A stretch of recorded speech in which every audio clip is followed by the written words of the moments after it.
Mah bisa itu.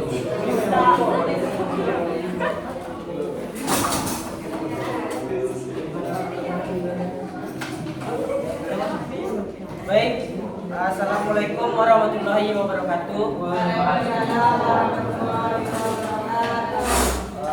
Halo teman-teman pendengar semua, selamat datang di podcast kita kali ini. Saya Arif sebagai host yang akan menemani teman-teman dalam diskusi santai namun berbobot dengan tema yang relevan dengan perencanaan pembangunan. Baik, tema kali ini adalah Gen Z sebagai pilar masa depan Indonesia, membangun SDM unggul, partisipasi demokratis, dan tantangan pembangunan sosial. Kita tahu Gen Z sekarang menjadi tulang punggung populasi Indonesia, bahkan mencapai 27% dari total penduduk dari seluruh Indonesia. Mereka adalah generasi yang lahir di era digital, kreatif, kritis, dan adaptif. Tapi pertanyaannya, apakah Gen Z benar-benar siap menjadi pilar masa depan Indonesia? Apakah mereka mampu menjawab tantangan besar seperti pengangguran dan ketimpangan sosial? Nah, untuk membahas ini lebih dalam, saya sudah ditemani teman-teman narasumber. Ada Dina yang membawa perspektif pro, lalu ada Ismi dan Fatwa yang memberi pandangan kritis dari sisi kontra. Jadi perhatikan teman-teman sekalian, karena salah satu yang tertuang pada RPJMN Rencana Pembangunan Jangka Menengah Nasional terfokus salah satunya yaitu peningkatan kualitas SDM, di mana dalamnya mendorong peningkatan indeks modal manusia pada tahun 2029 nantinya melalui berbagai intervensi. Kita akan mengupas potensi, peluang, hingga tantangan Gen Z dalam membawa Indonesia maju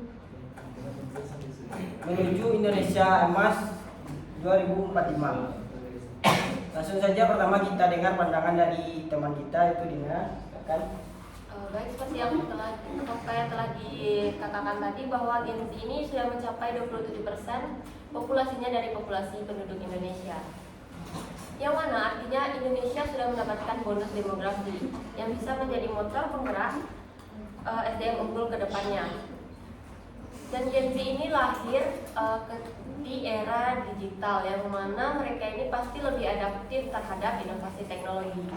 Jika kita bisa melakukan inovasi atau peluang dari Gen Z ini, kita bisa mencapai tujuan Indonesia Emas tahun 2045. Seperti yang kita telah dengar dari Dina tadi, bahwasannya populasi Gen Z ini mencapai 27% ya. Menarik sekali yang disampaikan Dina bahwa Gen Z memiliki peluang besar menjadi motor penggerak pembangunan. Tapi apakah benar potensi besar ini membawa dampak positif atau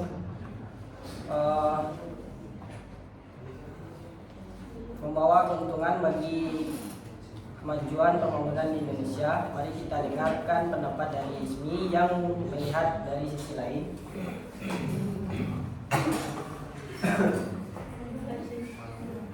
Baik, dalam perencanaan pembangunan bahwa sumber daya manusia adalah kunci utama pembangunan. Namun jumlah Gen Z yang besar tidak mencerminkan kualitas SDM yang unggul. Faktanya masih banyak lulusan Gen Z yang mengalami pengangguran walaupun sudah mencapai pendidikan yang tinggi, minat baca yang rendah, serta kerentanan terhadap tekanan media sosial yang berdampak pada kesehatan mental. Memang benar Gen Z cukup akrab dengan teknologi, tetapi seringkali keterampilan yang dimiliki hanya sebatas penggunaan media sosial seperti web TikTok atau Instagram. Oleh karena itu,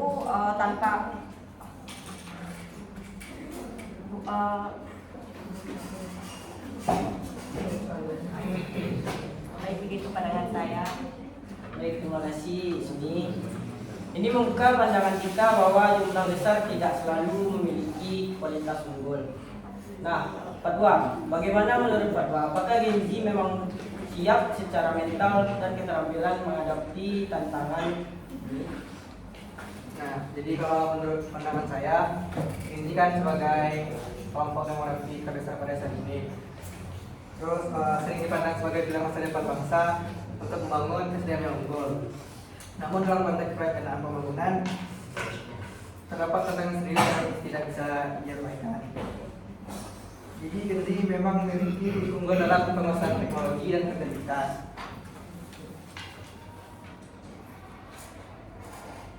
Tapi Gen Z ini juga Gen Z juga rentan terhadap krisis karakter seperti kesulitan mental, kegagalan akses pendidikan, serta ketidakcocokan kompetisi dengan dunia kerja. Baik, dari Fatwa kita dapat gambaran bahwa tantangan serius terkait kualitas SDM Gen Z seperti ketidaksesuaian kompetensi dan kebutuhan dengan kebutuhan industri. Nah, Dina, bagaimana pendapat Dina dari perspektif perencanaan pembangunan? Apakah perlu adanya investasi pada sumber daya manusia untuk menjadi solusi? Tentu saja, Arif, dalam teori perencanaan pembangunan ini adanya penekanan pada pentingnya investasi manusia atau human investment yang sebagai fondasi utama untuk mencapai pembangunan yang berkelanjutan.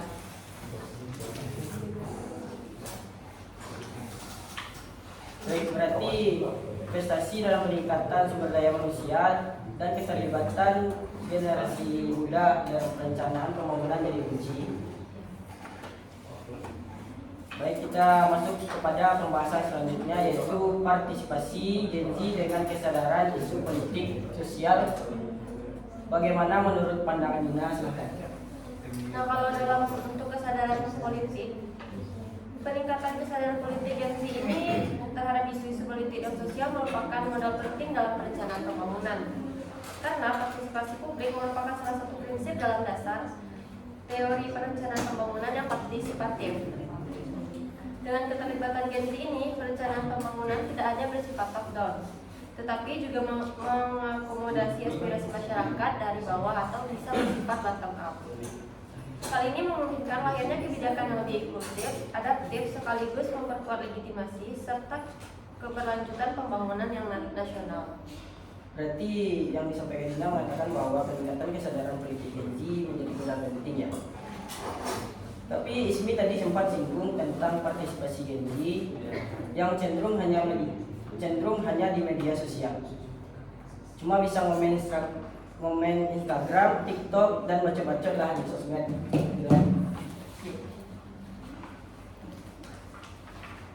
Nah, menariknya teman-teman, kita kan sesama Gen Z nih.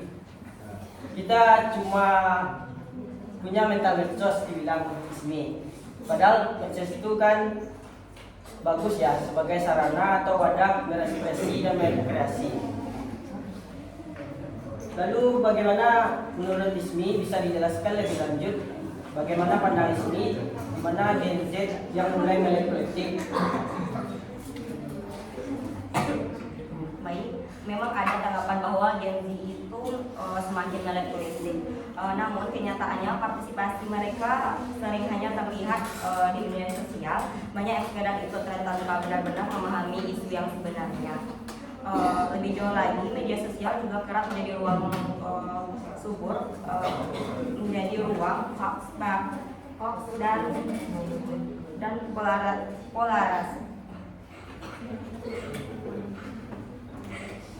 polarasi yang justru memperburuk kondisi demografi.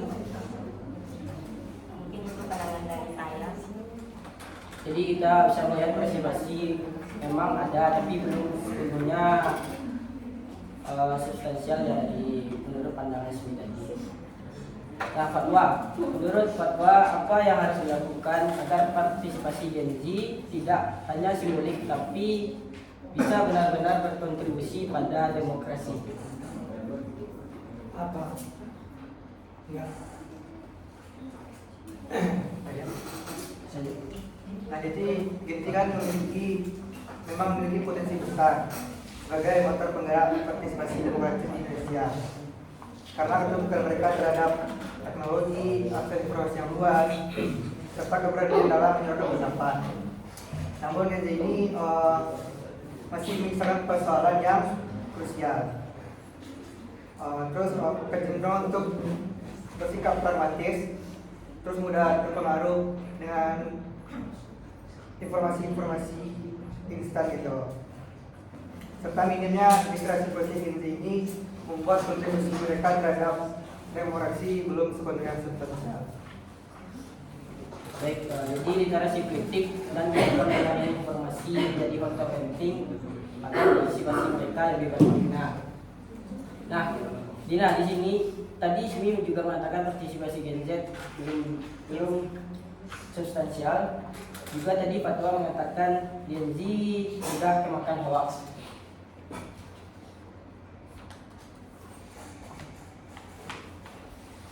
Nah, kan ini kan jadi tantangan, tapi bagaimana jika kita merubah tantangan itu menjadi pandangan positif, di mana kita melihat polemik pembangunan sosial ini menjadi peluang bagi Gen Z untuk berinovasi. Silakan Dina.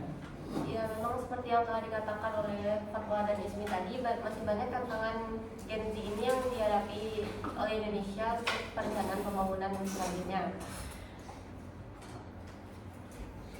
Tetapi peluang bagi jika kita melihat tantangan ini sebagai lahan latihan untuk para Gen Z yang bisa mengasah kemampuan problem solving mereka. Jadi tidak semua tantangan Gen Z ini dianggap sebagai hambatan dalam perencanaan pembangunan. Itu menurut saya. Sangat menarik ya, Dina. Jadi tantangan bisa menjadi ladang latihan untuk Gen Z mengasah kemampuan problem solving. Nah, kita kepada Ismi bahwa tantangan sosial dan digital menjadi masalah.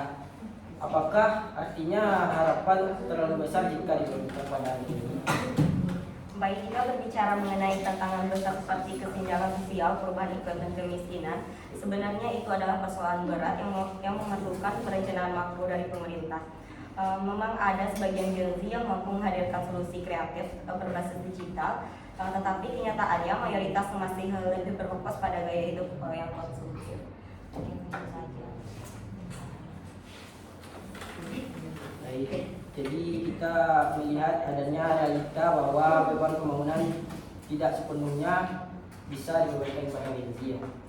Fatwa, bagaimana menurut Fatwa jika dikaitkan dengan peran sosial Gen Z dalam menghadapi masalah kemiskinan, ketimpangan, dan intoleransi? Ya, baik. Jadi menurut pandangan saya, meskipun Gen Z sering dipandang sebagai agen perubahan sosial, dalam kenyataannya peran mereka dalam menghadapi tantangan pembangunan sosial masih jauh dari kata optimal. Apalagi tingginya ketergantungan pada media sosial membuat keterlibatan Gen Z lebih banyak bersifat simbolik dan reaktif.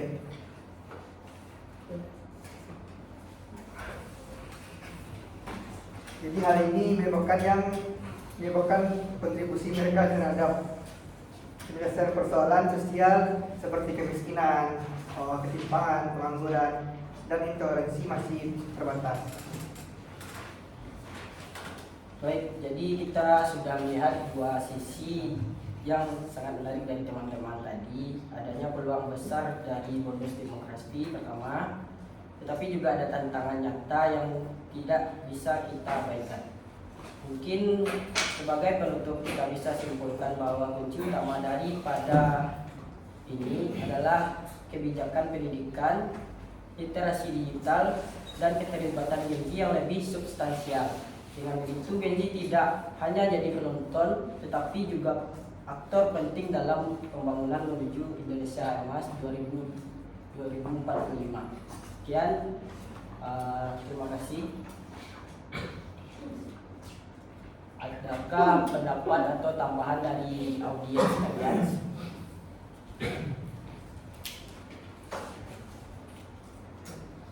Ataupun pertanyaan?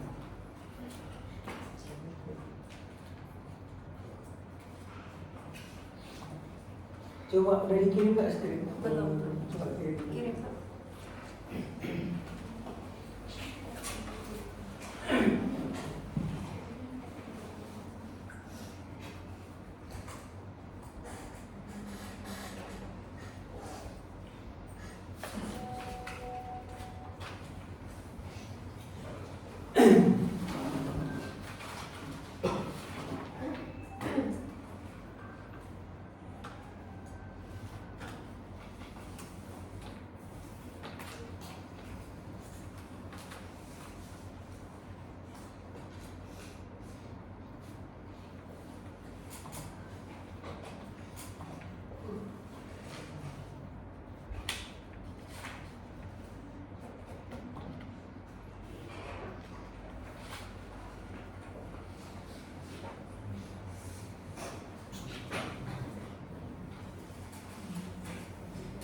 Gimana teman-teman, ada pertanyaan?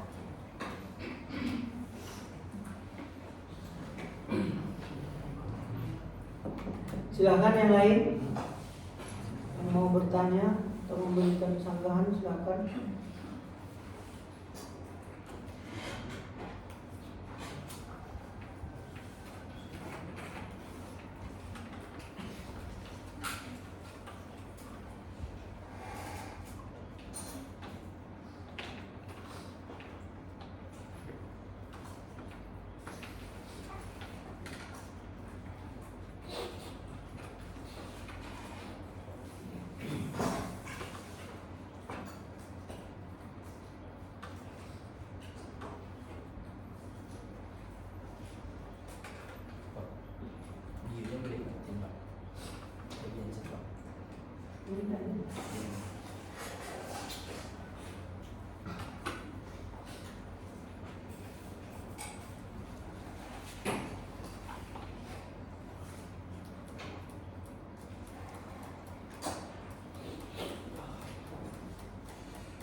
Gimana? Yang lainnya? Silakan kelompok satu mana? Yang kelompok satu silakan berikan argumennya bagaimana pandangannya terkait dengan Gen-Z, apalagi anak-anak zaman sekarang. Silakan, mana kelompok satu? Nggak ada kelompok satu, kelompok dua? Nggak ada juga? Mana kelompok satu mana? Ada. Masih baca materi. Kelompok dua? Mana? Ada?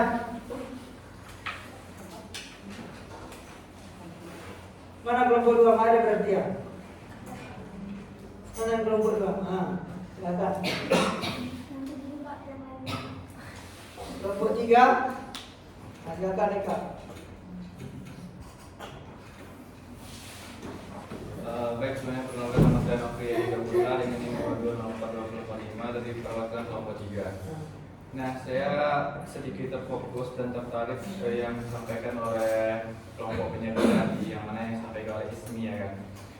Bahwasanya kebanyakan Gen Z pada saat ini itu terlena dengan media sosial. Mereka berlarut-larut menghabiskan waktu yang tidak berguna hanya untuk scroll media sosial saja. Namun dapat kita lihat dengan pandangan yang berbeda bahwasanya ada beberapa sebagian Gen Z juga bisa menghasilkan uang dengan menggunakan media sosial sebagai mereka tuh bisa menjadi content creator, menjadi gamers dan lain sebagainya. Namun kebanyakan dari kita hanya terlena mengikuti alur ritme dari tren-tren yang ada di media sosial. Kita kebanyakan menghabiskan waktu untuk scroll TikTok, scroll IG dan lain sebagainya. Kemudian jika kita lihat dari segi pekerjaan, kebanyakan generasi Gen Z pada saat ini setelah habis kuliah, wisuda, kebanyakan mereka tidak tahu untuk menentukan arah mau kerja apa. Itu dikarenakan karena apa? Karena sebagian dari mahasiswa di saat mereka sudah wisuda, mereka tuh ingin memilih pekerjaan. mereka tuh sangat terikat dengan label sebagai mahasiswa. Mereka tidak mau bekerja yang sembarangan. Mereka hanya ingin bekerja dengan tarif gaji yang sesuai dengan skill mereka gitu.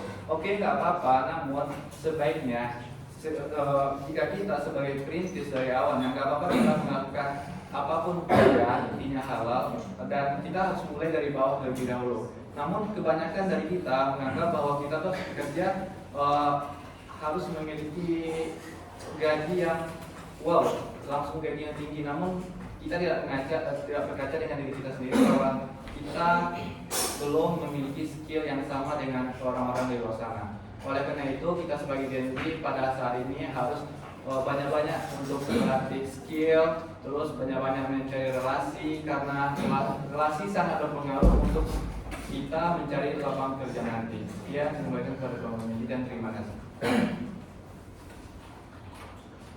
Ada lagi tambahan saran atau dari teman-teman? Baik, sebelumnya saya izin perwakilan dari kelompok 1 ingin saya maaf Pak, sebelumnya saya perwakilan dari kelompok 8 ingin pandangan dari hasil podcast dari kelompok. Nanti bikin di videonya narasinya yang disampaikan oleh Peter tandanya. Dari topik mengenai Gen Z sebagai pilar masa depan Indonesia merupakan isu yang kompleks karena memiliki sisi optimisme sekaligus tantangan besar.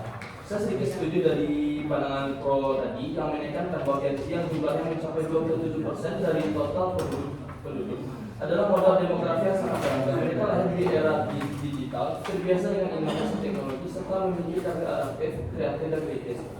Jika potensi ini diarahkan dengan tepat melalui investasi pada sumber daya manusia, peningkatan kualitas pendidikan serta pelatihan yang relevan dengan kebutuhan industri, maka Gen Z berpeluang menjadi motor penggerak utama dalam mencapai visi Indonesia Emas tahun 2045. Dan selain itu, partisipasi mereka dalam isu politik dan sosial menjadi penting untuk memperkuat pembangunan yang lebih inklusif dan partisipatif.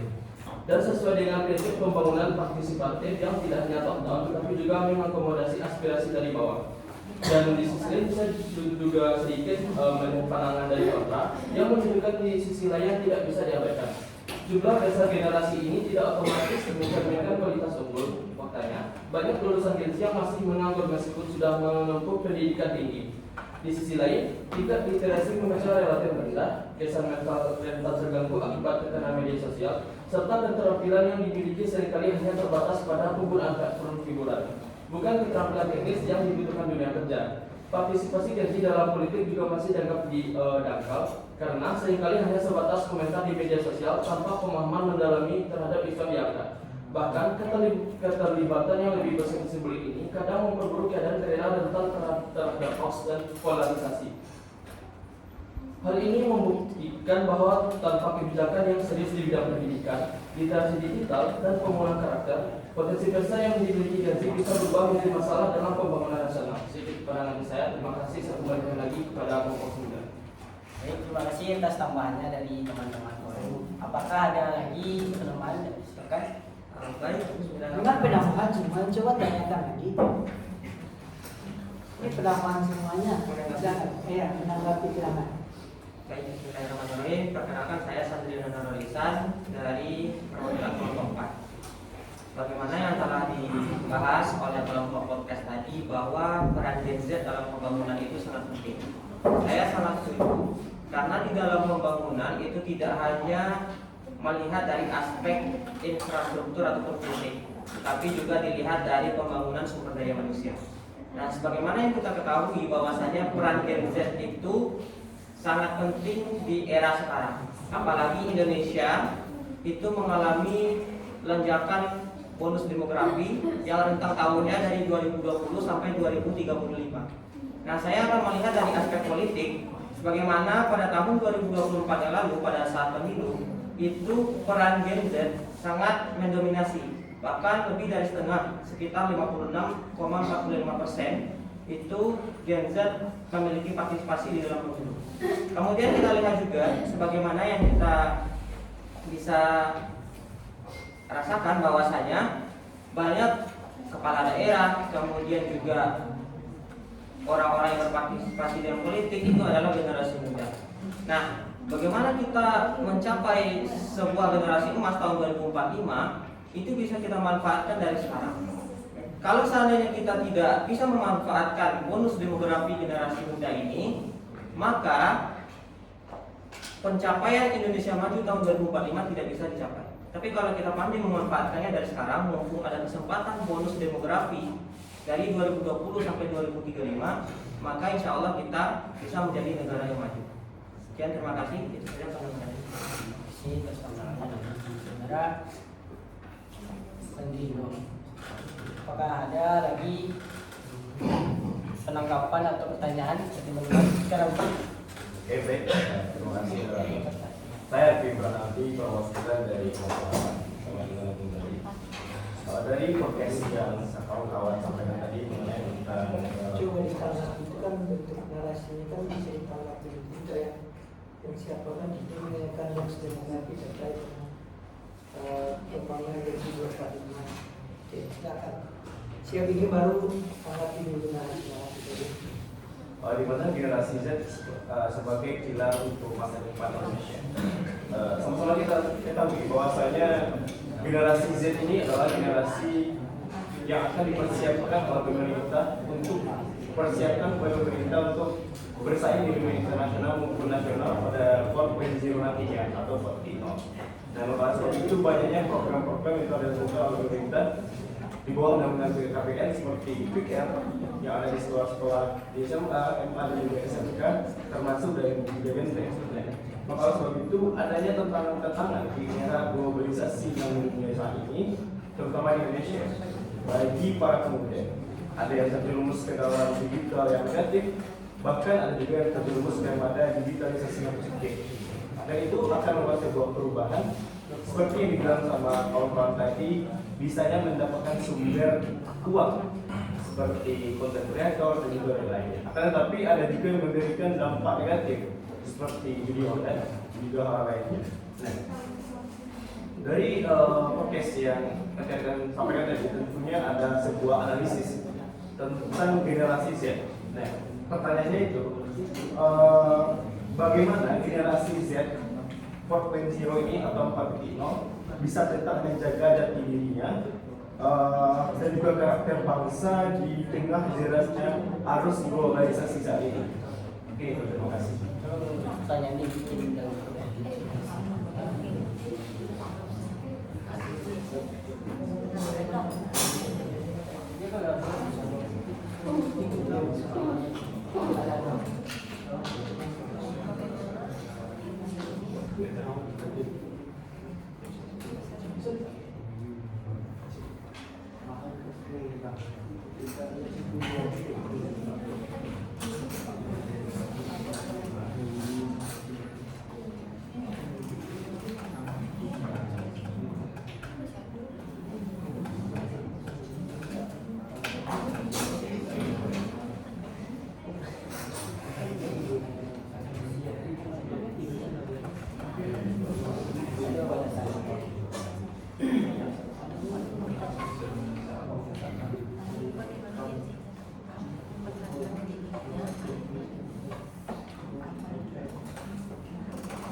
dari teman-teman tadi, mungkin ada beberapa teman yang memberi tanggapan dan juga ada yang memberi pertanyaan. Namun pertanyaannya cuma ada disampaikan oleh Ardi. Mungkin teman-teman lain ada lagi yang ingin bertanya.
akan menanggapi pertanyaan dari Ibra, yang mana pertanyaannya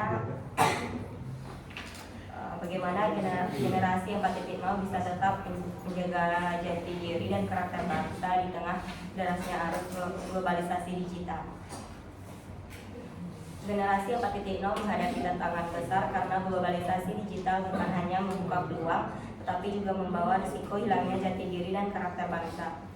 Informasi yang serba cepat, budaya asing yang mudah masuk melalui media sosial, serta gaya hidup global bisa melemahkan nilai-nilai lokal jika tidak disikapi dengan bijak. Ada beberapa strategi untuk tetap menjaga jati diri. Yang pertama yaitu penguatan pendidikan karakter. Sistem pendidikan perlu menanamkan nilai Pancasila, etika, dan norma sejak dini. Yang kedua yaitu memanfaatkan teknologi untuk melestarikan budaya. Yang ketiga kolaborasi antara modernitas dan tradisi. Maksudnya di sini generasi 4.0 tidak harus menolak globalisasi, tetapi mampu mengolahnya agar sejalan dengan nilai-nilai bangsa. Misalnya memadukan musik tradisional dengan instrumen modern atau mengembangkan aplikasi dengan narasi lokal. Mungkin itu saja. Terima kasih atas tanggapan dari sini. Apakah dari teman-teman ada pun tanggapan dari pertanyaan Ibra? Saya kembalikan pada forum. Baik, terima kasih kepada host. Saya akan menanggapi pertanyaan dari Arfi Ibranawati tadi. Bagaimana generasi 4.0 bisa tetap menjaga jati diri dan karakter bangsa di tengah derasnya arus globalisasi digital? Yang pertama tentu generasi muda atau Gen Z harus pandai-pandai memanfaatkan digitalisasi. Mungkin bisa dari teknologi tersebut mencari pekerjaan, kemudian juga menghasilkan uang. Kemudian yang kedua, bagaimana Gen Z mempertahankan jati diri bangsa, bagaimana yang terdapat di dalam Pancasila, ada kegotong royongan, persatuan, kemudian keadilan. Tetapi yang kita lihat pada saat ini adalah banyak dari generasi muda di media sosial itu saling hujat, kemudian juga saling fitnah, kemudian juga berbahasa yang tidak sepantasnya disampaikan, yang mana itu akan dilihat oleh dunia. Kalau seandainya kita mempunyai kesopanan, kemudian juga budaya yang bergotong persatuan, maka itu akan terlihat oleh dunia. Jadi harus pandai-pandai generasi muda itu memanfaatkan digitalisasi. Jangan sampai nanti dengan digitalisasi itu akan merusak jati diri bangsa itu sendiri. Terima kasih. Dikembalikan. Baik, terima kasih pandangannya dari Santino, sangat bagus ya. Mungkin ada juga dari teman-teman memberikan pandangannya. Kalau tidak ada, kita kembalikan saja langsung kepada Arfi sebagai penanya. Oke, baik. Sekali-kali juga beberapa pertanyaan dari saya tadi, di mana dapat saya simpulkan bahwasannya generasi 4.0 ini atau 4.0 ini sebuah wadah terbesar untuk menuju bonus demografi pada tahun 25 nantinya. Namun akan tetapi juga ancaman bagi Indonesia ini kalau tidak berpandai dalam menetapkan diri terhadap digitalisasi ini. Maka sebab itu adanya pemerintah, undang-undang dari pemerintah yang harus ditetapkan sebagai wadah generasi ini nantinya, di mana adanya sistem-sistem yang harus dilakukan juga ditempelkan oleh pemerintah. Seperti kemarin adanya live TikTok yang tidak bisa dilakukan, pasti otomatis juga website-website seperti itu bisa akan dinonaktifkan. Mungkin itu. Terima kasih. Terima kasih kepada Arfi.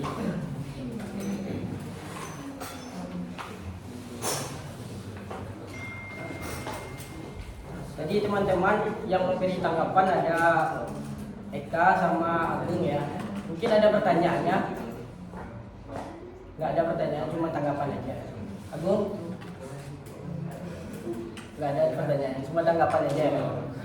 Baik, dari teman-teman Apakah masih ada yang ingin bertanya atau memberi tanggapan lain atau menambahkan?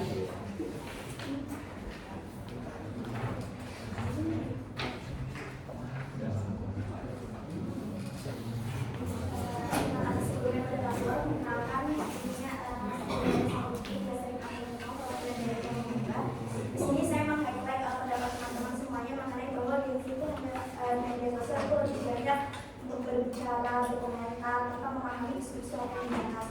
Tapi kalau kita berpikir untuk memfilter atau membalikan lagi, sebenarnya itu ada dampak positifnya. Karena apa?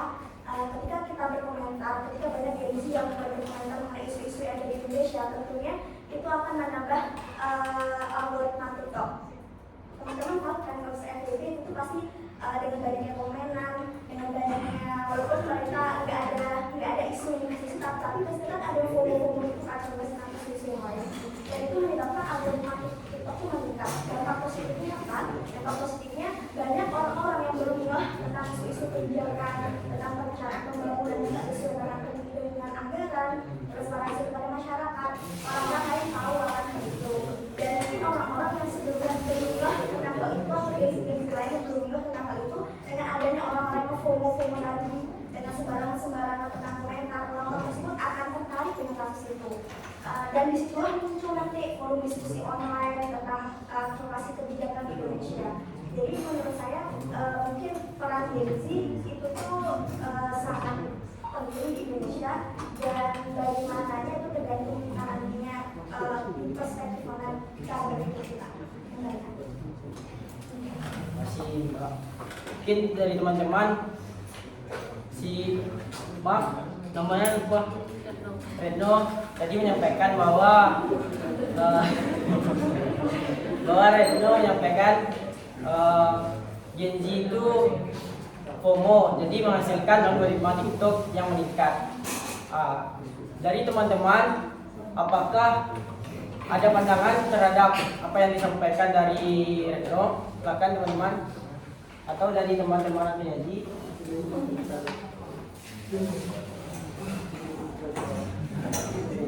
Teman-teman penyaji.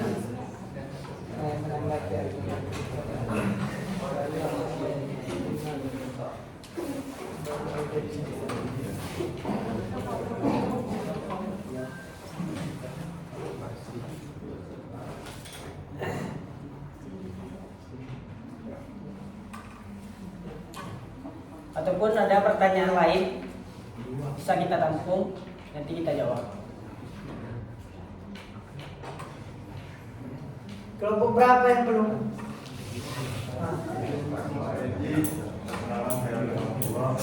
Menanggapi dari diskusi teman-teman yang sudah menggunakan, kemudian dari hasil kelompok peneliti mengenai nah mungkin pendapat saya sendiri sama-sama kita ketahui bahwa Gen Z ini tumbuh dalam perkembangan atau sesuai dengan era globalisasi kemajuan teknologi dan informasi. Nah kemudian banyak statement negatif bahwa Gen Z ini dinilai sebagai generasi yang kurang literasi, kemudian dinilai sebagai generasi yang memang kurang kritis terhadap isu-isu politik dan ekonomi. Nah menurut saya di sini ada dua sisi. Kalau kita lihat dari sisi positifnya bahwa Gen Z ini tumbuh kembang di era globalisasi. Apabila ada pemberdayaan kemudian kesadaran di Gen Z itu sendiri, mungkin ini bisa menjadi pegangan atau dasar untuk kita berkembang. Apalagi kita digunakan dengan teknologi, kemudian banyak hal-hal atau platform kita untuk bisa mengembangkan diri, apalagi untuk ini tadi sudah disampaikan sama Eka bahwa platform digital itu sebenarnya merupakan ladang atau sumber untuk bisa mengembangkan diri. Nah kita bisa berbisnis, kemudian bisa mengembangkan men-show personal branding orang. Nah, ya kreativitas ini sebagai kalau dikaitkan dengan pembangunan nasional kan Gen Z bisa diikut perankan atau diikut sertakan dinilai sebagai generasi yang kreatif, kemudian generasi yang memiliki ide, kemudian bisa mensumbangsikan pendapat-pendapatnya di pembangunan nasional. Itu dinilai dari sisi positifnya. Kemudian negatifnya, apabila tadi disampaikan oleh kelompok penyanyi, mereka menjadi terlena dengan media sosial, tidak menggunakan atau tidak memaksimalkan penggunaan media sosial, seperti yang mengkonsumsi konten-konten dari media sosial, tidak mengkritisi konten tersebut. Nah, ini mungkin menjadi bumerang bagi kita, salah satunya turunnya daya kritis, kemudian turunnya daya ketidakpengetahuan terhadap hal-hal baru. Nah, mungkin ini sulit untuk kita bisa berkembang ke dalam proses pembangunan nasional.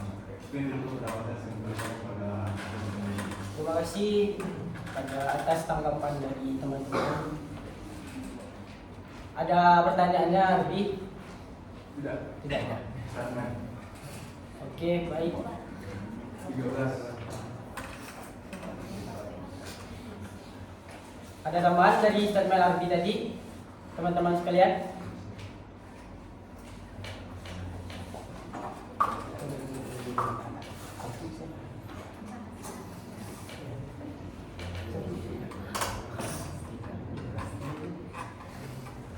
Kepada teman-teman yang berstatement tadi semuanya, boleh mengirim statementnya itu di dalam web ya, agar nanti disusun jadi suatu dokumen.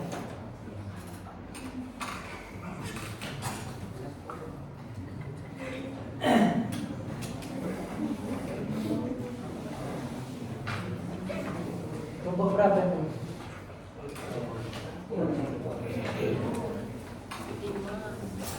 Dua.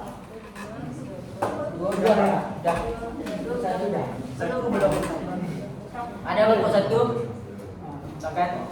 Baik, sebelumnya terima kasih kepada kelompok podcast pada kali ini. Perkenalkan, nama saya Muhammad dengan Ibu Dewa Sampai Bapak Muda. Jadi memberikan tanggapan terkait podcast pada hari ini. Yang mana saya kurang setuju mengenai sebagai sosmed saja, tapi sebaiknya Teman-teman harap diam.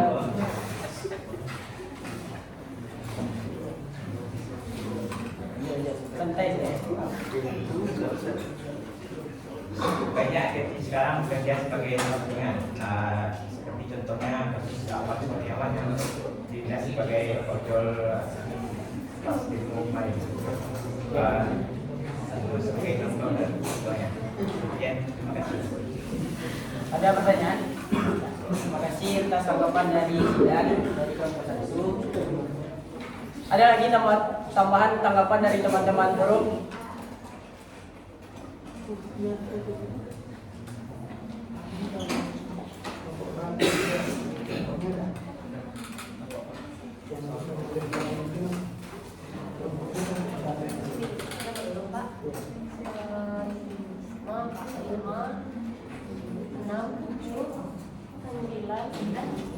Oh iya, sudah kita 12. 5, 6, 7 berapa? Kelompok 5, 6, 11. 7, 11. Tidak. 12 satu lagi Pak. Ya, setelah sini. Masih banyak ya? Kirim di grup. Gimana? Kelompok yang lain, apakah benar-benar apa namanya? Setuju saya atau memang ada pandangan-pandangan terkait dengan kelompok 12 sudah? 13 nih, Pak. Kelompok 13. Kelompok 12 mana? Ada.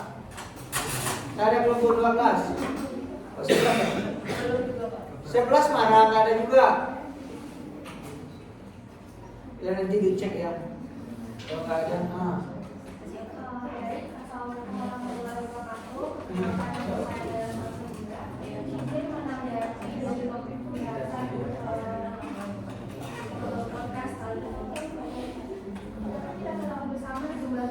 yang bisa tidak otomatis menjamin kualitas sumber daya manusia yang dibutuhkan dalam pembangunan. Misalnya seperti pengaturan generasi hingga kerentanan terhadap pengaruh media sosial masih menjadi hambatan manusia. Bahkan kemampuan generasi saat ini seringkali belum sejalan dengan tantangan pembangunan yang harus dihadapi mereka. Karena itu, layaknya terhadap potensi Gen Z perlu dihindari dengan kebijakan pembangunan dunia yang berarah seperti perbaikan sistem pendidikan, peningkatan literasi digital, serta penciptaan ruang partisipasi yang substansial. Tanpa nyata tersebut, bonus demografi yang seharusnya menjadi peluang justru dapat berubah menjadi beban dalam mewujudkan Indonesia emas di 2040. Dan tanggapan saya Terima kasih kepada Kelompok 11 lagi mana? Kelompok 11.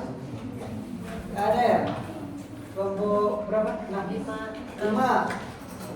Nggak ada juga. silakan. Pertanyaan atau tanggapan? Sedikit tanggapan. Baik, terima kasih. Jadi saya terima kasih ingin menanggapi dari apa yang diceritakan dari Yanti dan juga tanggapan Teman-teman harap diam, tolong suaranya kondisikan. bahwasanya tadi saya setuju dengan teman-teman tadi bahwasanya generasi Z itu pasti memiliki potensi besar dalam membangun sumber daya manusia yang unggul. Kenapa? Karena sebenarnya generasi Z itu memiliki tujuh karakteristik dan juga disebutkan dari teman-teman tadi bahwasanya salah satu itu adalah fear of missing out atau FOMO. FOMO ini tentu membuat Gen Z ini selalu terhubung dengan up to date sehingga mereka ini cepat beradaptasi dengan teknologi yang ada dan juga isu-isu tentang sosial politik. Dan juga Gen Z ini tentu memiliki tantangan seperti yang dikatakan Mika tadi, karena FOMO mereka ingin cepat seperti mencari pekerjaan karena timbulnya dari tekanan-tekanan sosial berupa dari medsos dan lainnya. Itu saja yang dapat saya sampaikan. Apakah ada pertanyaan? Dari tadi semuanya mungkin kebanyakan tanggapan ya. Mungkin ada pertanyaan dari teman-teman.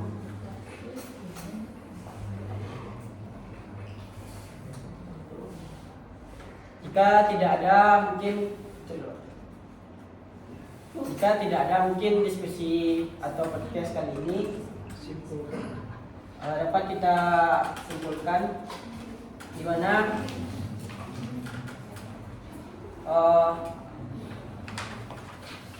adanya peluang besar dari pertama bonus demografi dan juga adanya tantangan-tantangan yang tidak bisa kita abaikan dari yang teman-teman sampaikan tadi.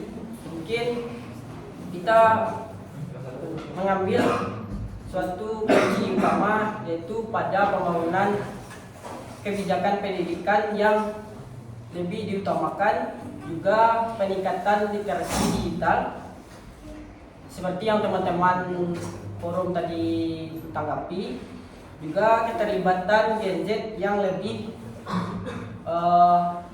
positif hendaknya ke depannya.